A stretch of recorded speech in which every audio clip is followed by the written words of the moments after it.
Adakah di kalangan 120 ribu sahabat telah melakukan pesta zikir, tari menari, pusing, jadi sopo gasin? Tak pernah berlaku.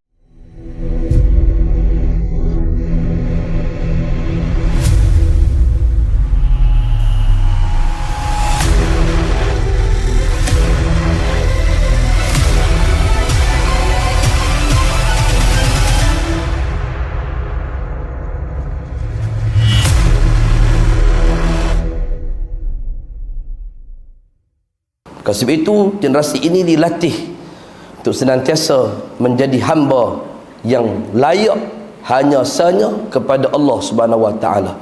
Generasi ini dilatih untuk senantiasa berzikir kepada Allah Subhanahu wa taala.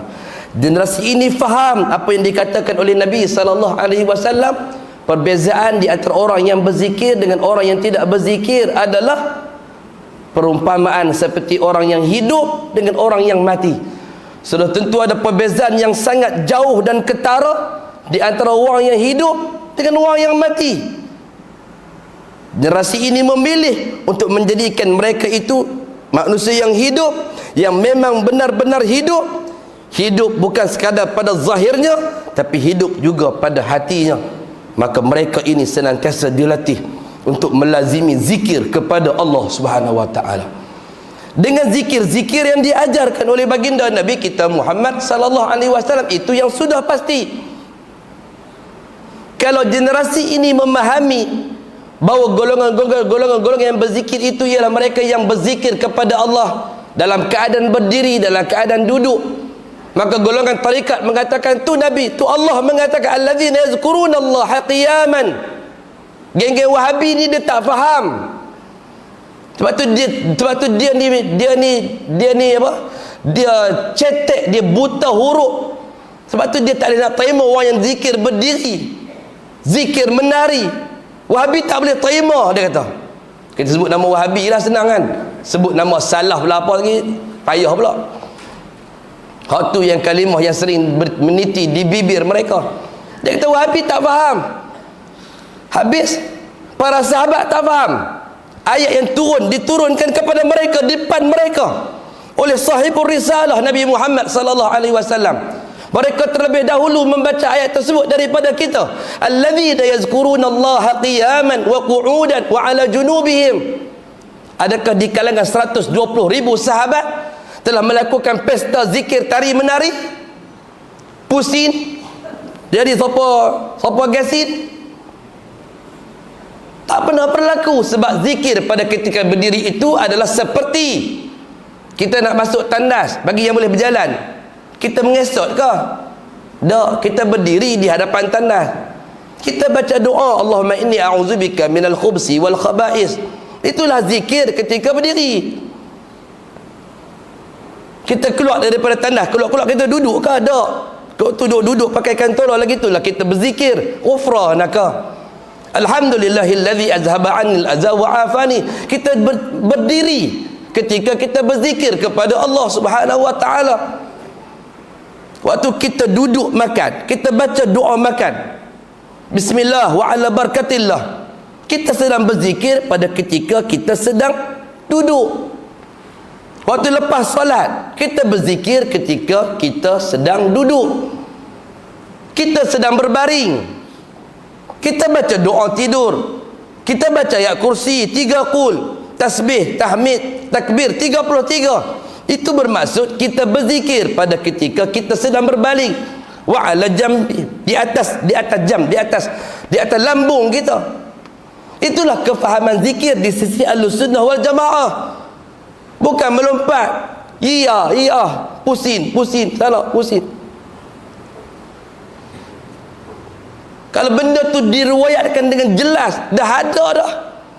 Dah diceritakan dah keadaan berzikirnya para sahabat pada ketika itu. Hadirin hadirat yang dimuliakan Allah Subhanahu wa taala sekalian. Sukar. Kita pun tak tahu nak mengajak macam mana tuan-tuan. Yang penting kita akan terus menyampaikan dan mengajak manusia untuk memahami inilah akidah Ahlussunnah wal Jamaah. Jangan lari jauh daripada apa yang dibawa oleh baginda Nabi kita Muhammad sallallahu alaihi wasallam. Sebagaimana apa yang Nabi katakan dalam khutbatul wada', saksikanlah ya Allah bahawa sesungguhnya aku telah menyampaikan kepada hamba-hambamu, maka kita juga akan bercakap hal yang sama. Saksikanlah ya Allah, sesungguhnya kami telah menyampaikan melalui setiap medium yang kami ada untuk menyampaikan apa yang sebenarnya yang ditinggalkan oleh kekasihmu Muhammad sallallahu alaihi wasallam. Saksikanlah ya Allah, kami telah menyampaikan, jangan lakukan sesuatu perkara yang menyalahi, hatta perkara tersebut baik, seperti ucapan alhamdulillah selepas solat tadi, yang duk terbiasa pegang sak mulut, terus sambung astagfirullah, nak terkata astagfirullah, astagfirullah, astagfirullah, rasa dalam hati, ya Allah, aku telah menuturkan satu zikir yang memang dituturkan oleh kekasihmu Muhammad sallallahu alaihi wasallam. Tapi waktu tonton duk kata alhamdulillah, alhamdulillahilladzi lam yattakhiz waladan wa lam yakul lahu syarikun fil mulki wa lam yakul lahu waliyyun minaz zulli wa kabbiru takbira.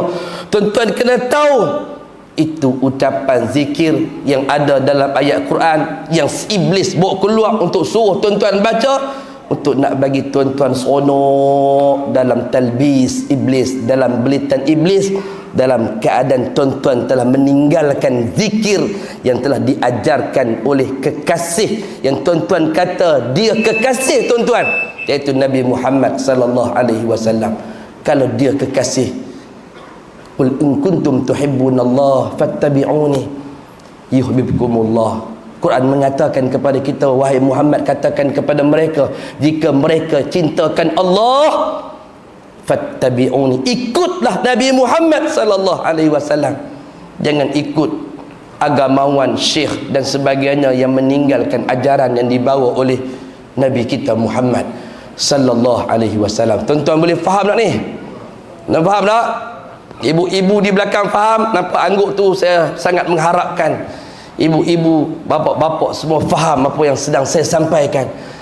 Kita sedang mencari sesuatu yang terbaik dalam bentuk persiapan kita nak balik berjumpa dengan Allah Subhanahu wa taala, berlandaskan kepada keredaan kita kepada Allah, redanya kita di atas anutan agama yang mulia yang suci ini, dan redanya kita di atas batang tubuh Nabi Muhammad sallallahu alaihi wasallam yang diutuskan sebagai nabi dan juga Rasul. Wallahu alam.